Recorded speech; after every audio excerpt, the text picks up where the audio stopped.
Hi, parents. This is Dr. Brown at Madison Middle School, and this is the very first video. So today is Monday, August 3rd, 2020. So I thought I'd create a YouTube channel so I can give you updates and information throughout the year. And so hopefully the videos will be short, 5-6 minutes. Maybe longer depending on the topic. So I did want to share with you, I have a list. Now listen, this isn't going to be a professional video. I'm not going to edit it. You're not going to see flying things. It'll just be information, okay? So help with that. So many of you have received emails and calls about choosing e-learning or brick and mortar or Hillsborough Virtual. And we appreciate the majority of you have done that already. About 76% of our parents have done that. Now, I know some of you parents have received multiple calls and you've done it, but you're still getting calls. And we apologize for that. It's just the delay in communication. So if you're getting multiple calls, but you've done it, just rest assured it'll roll over and your name will drop off eventually, okay? So you know that there are three options. There's the Hillsborough Virtual School, e-learning, and brick and mortar. Now, brick and mortar, easy to understand, your child comes back to school. E-learning and Hillsborough Virtual, you may think are the same thing, but they're different. E-learning, your student, your child, is still enrolled at Madison. That's important for us because we get to retain our teachers. Hillsborough Virtual, your child is withdrawn from Madison and enrolled at Hillsborough Virtual. And if too many students go to Hillsborough Virtual, we will lose teachers at Madison. So if you're trying to decide e-learning or Hillsborough Virtual, I would prefer if you would select e-learning because it would be Madison teachers who will do the instruction. Now, with that being said, I'm recording this on Monday. On Thursday, the school board is meeting, and they may decide that we start the first 9 weeks for e-learning, okay? The school board is still up in the air, and so Thursday is supposed to be an important vote. Now, we know a lot of families have said they want to send their student back brick and mortar. However, our number one concern has to be the safety of students and the safety of everybody. So imagine if we knew that there was going to be a active shooter. I know that this is an extreme example, but if we knew that something was going to happen at school, you would expect us to take precautions, right? Lock the school down, lock the children down, and so forth. Well, in essence, it's the same thing. The safety of students and faculty has to be of paramount, right? And so if we need to go e-learning, we do it, erring on the side of caution. So again, that vote is Thursday, so hopefully come Thursday night and Friday, we'll have more direction for you. Now, if we do go brick and mortar, one of the questions we've gotten is, what are the classrooms going to look like? So I'm sitting right now in a classroom because I want to show you the spacing. So right now, let me turn the camera this then, but let me turn it around so you can see right now, all the seats are 4 feet from each other, 4 feet side to side and 4 feet back.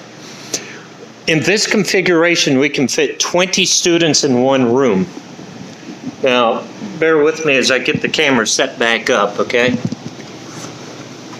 Sorry about that. I told you it's not going to be professional, right? So, all the seats, all the classrooms are set up 4 feet from each other. Every student has to wear a mask the entire time. And I know that's a pain, that gets uncomfortable, but again, it's for safety, okay? It's for safety's sake that we do that.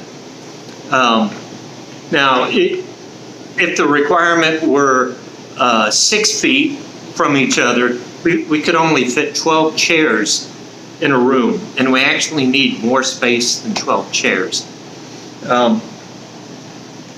So let's say we go brick and mortar, right? So we have students on campus. And so right now I'm sitting in room 22. Well, let's say a student in room 22 gets sick, starts showing symptoms. We're going to do several things. Number one, we're going to notify all the students that that child has come in contact with. So it could be all the students in this classroom and in all the other classroom that this child has been, right? That's why, parents, it is utmost importance. If your child wakes up and isn't feeling well, do not send them to school. Keep them home, okay? That's why we are asking parents, check the temperature every morning, because we won't do it here at school. Check your child's temperature at home. If it's high, keep them home. There is not a set number of cases. So it may not be 1 case, maybe 5 cases, 10 cases. There's no set number as to when a school would be shut down. And chances are, if we do open brick and mortar, that we may have to shut down either as a district or individual schools, just depending on the number of cases and how widespread the cases there are. So again, through all this, parents, we just need your patience and your understanding as we go through this. This is unprecedented time. It hasn't happened to us since early 1900s. And at least now, in the year 2020, we have technology that we can fall back on, so we can continue learning through technology through home, okay? Now, with e-learning, students have to be active, okay? It's a different platform than what was used 4 to 9 weeks, but students have to get on this e-learning platform. They have to do the work. This new platform will measure the amount of time that students are working, and that is key for funding from the state. That's one of the issues with schooling, that at this time of year it can affect how much money the district gets in funding. So we need students, whether it's brick and mortar and e-learning, especially e-learning. Students have to be active. And if your student is not active, you are going to get repeated calls, right, saying your kid has to work, your kid has to work, okay? So I'm just telling you up front. So listen, I will share more information in future videos. Some of it will be designed around the COVID procedures. It'll be around e-learning or brick and mortar, and some of the safeguards we're going to use here at school.